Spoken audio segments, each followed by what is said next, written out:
자, 오늘 김현철 전 김영삼 대통령의 아들 김현철 씨가 민주화가 불타고 있다는 말을 어제 내놓으면서 이 맥락이 무엇일까? 정치를 재개하는 것이다. 그리고 박근혜 대통령을 비판하는 것이다. 다양한 해석이 나오고 있습니다. 공통적인 것은 좀 뜬금없다는 것인데, 자, 관련된 얘기를 좀 나눠보겠습니다. 어제 연결식 장면인데 그 민주화가 불타고 있다는 얘기, 그 영상을 통해 직접 먼저 확인해 보겠습니다. 지금 현재 민주화가 다시 불타는 그런 조짐을 보이고 있는 이 시점에 아버님을 통해서 주님께서는 이 땅에 진정한 통합과 화합이라는 그런 사랑의 메시지를 보내주시었다고 생각을 합니다. 자, 저걸 좀 어떻게 해석해야 될까요? 민주화가 불타고 있다. 우리 아버지가 만들어 놓은 건데 후대가 다 망쳐놨다, 그 뜻인가요?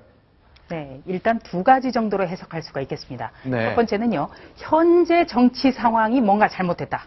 그리고 두 번째는 바로 이 YS와 DJ, 그러니까 민주화라는 어떤 그 키워드가 정치권을 관통할 때 이전으로 돌려서 자신이 좀 나서보겠다. 이렇게 해석을 할 수가 있습니다. 네. 이 김현철 씨 같은 경우에는요, 10년도 더 된, 그러니까 지난 2004년부터 끊임없이 새누리당에 공천을 신청했다가 탈락한 전력도 있고요. 또 작년에는 아주 재미있는 일도 있었습니다. 작년에 제가 동아일보에 단독 기사로 실었던 건데요.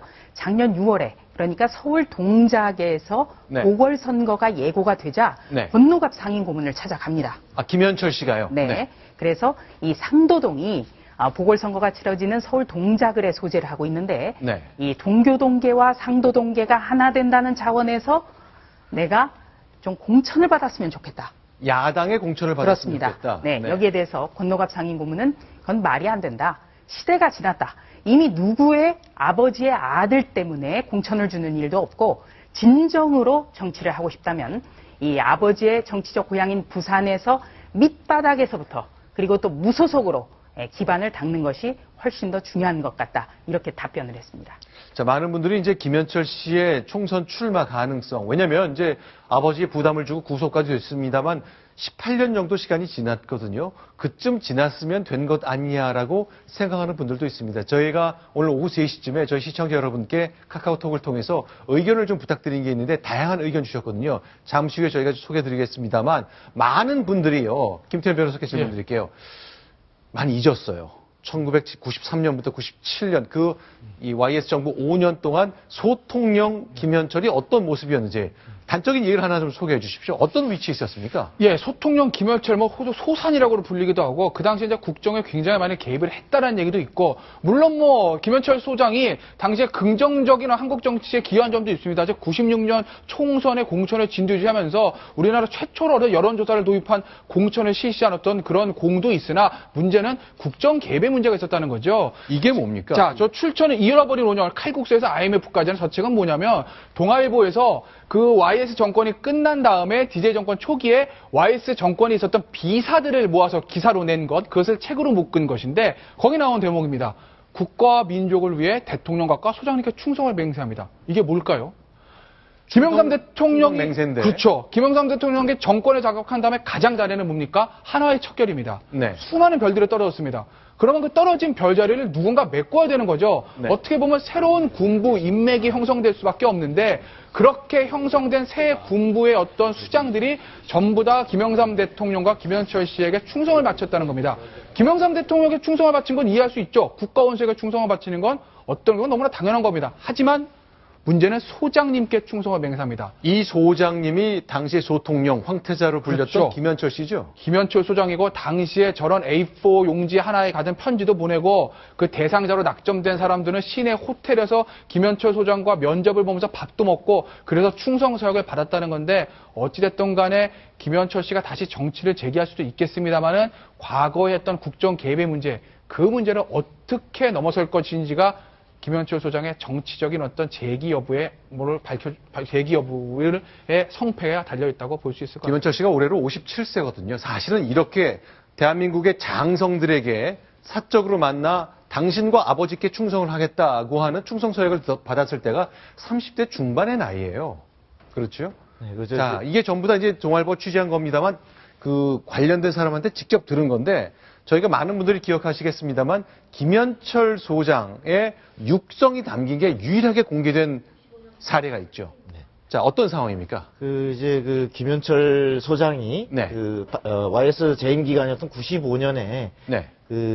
뭐 방송사의 사장 인사와 관련해서 네. 정부 고위 관계자하고 통화를 하는 네. 그래서 누구는 뭐 이래서 곤란하고 누가 좋겠다 이런 취지의 그 통화 내용을 하는 것이 그 녹취가 돼서 당시 그 녹취 내용이 언론에 공개된 적이 있습니다. 그러니까 녹음 대화 내용이 테이프에 담겨서 예, 공개가 공개된 됐는데 시점은 이제 97년 한보 비리와 관련해서 김현철 소장의 국정 개입 문제가 막 비화들이 쏟아져 나올 때 네. 그때 이제 공개가 된 일이 있는데요. 자, 37살 김현철 씨, 대통령의 아들로서 중요한 방송국 사장 인사에 개입하는 장면이 녹음이 된 게 있습니다. 소개하겠습니다. 김우석 장관이 YTN 개국을 생각 좀 했나 봐요. 김우석 장관은 당시 건설부 장관이었습니다. 그 얘기를 내가 듣고 청와대 정무수석과 상의를 했어요. 그가 관심을 갖고 있는 것 같은데 이런 게 정확하게 녹음이 됐습니다. 또 하나 더 보겠습니다. 자, 예전부터 현소환 사장, 당시 YTN과 연합뉴스가 한 몸이었는데 그 사장에 대해서 안 좋은 얘기가 집중적으로 들려요. 과거에도 우리하고 좀 문제가 많았잖아요. 정서적으로요. 솔직히 아버님도 현소환 사장을 안 좋게 생각했는데 이렇게 말합니다. 하나 더 보겠습니다. 김우석 사장도 YTN 사장 자리에 관심을 갖는다니까 상황 봐가면서 교체를 한번 해보는 것도 생각해 볼 수 있는 것 아니냐고 며칠 전에 얘기했단 말이에요. 이런 내용입니다. 이제 저 내용이 당시 네. 김현철 씨가 네. 다니던 송파구에 있는 그 G클리닉이라고 네. 하는 그 비뇨기과에 네. 그 이제 박모 원장이 있으신데 네. 거기에서 이제 통화를 한 내용인데요. 네. 저 내용이 당시 박 원장 쪽에서 다 이렇게 녹음이 돼 있던 게 이게 유출이 돼서 네. 언론을 통해서 나왔습니다. 그래서 여기 아까 김현철 소장 하는데 네. 혹시 시청자들 궁금하실까봐 왜 소장이냐? 예, 원래 중앙조사연구소라고요. 네.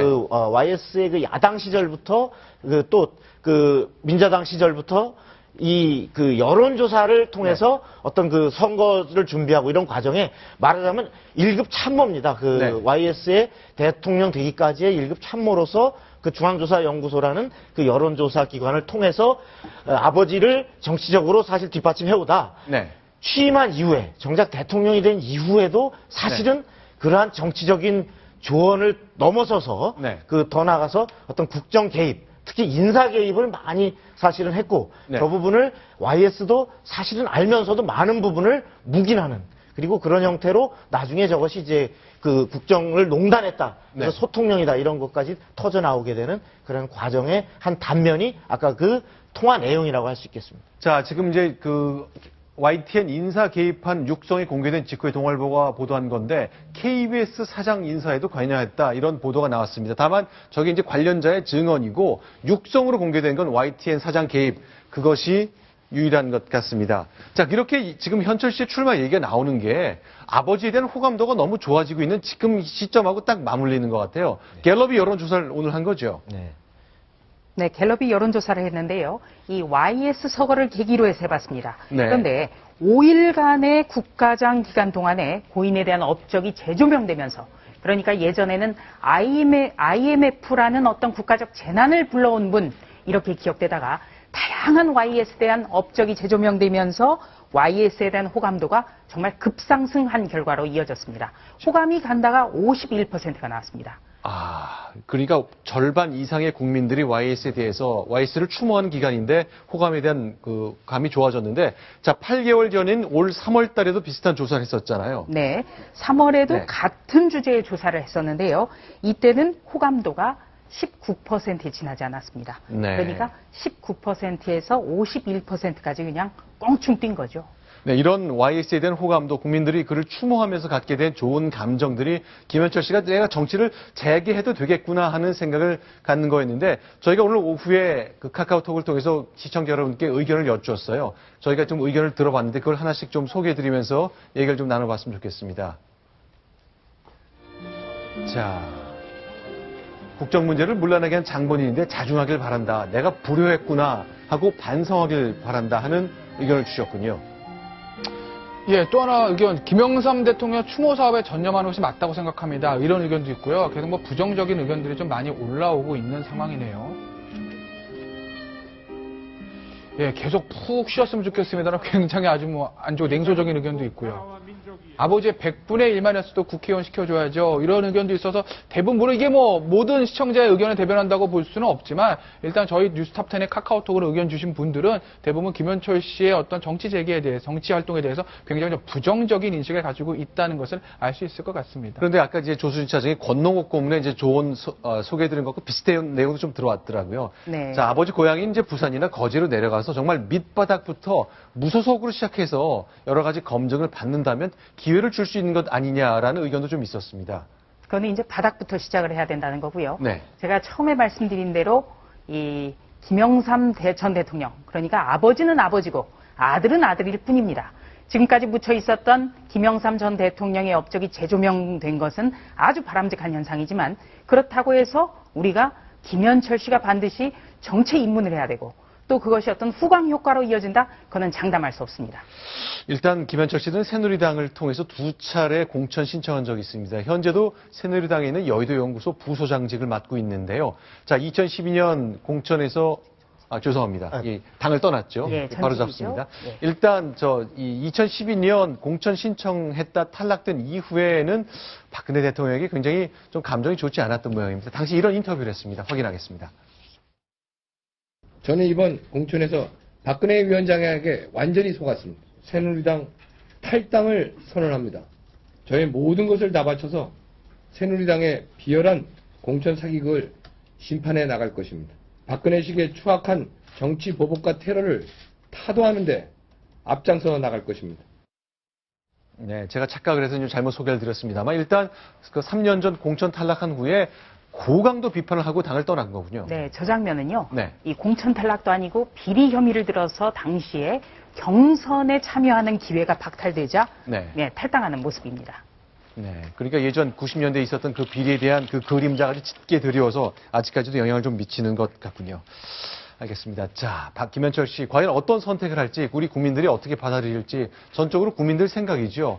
당 지도부들 그리고 국민 여론의 움직임에 따라 여러 가지 경우의 수가 만들어질 것 같습니다.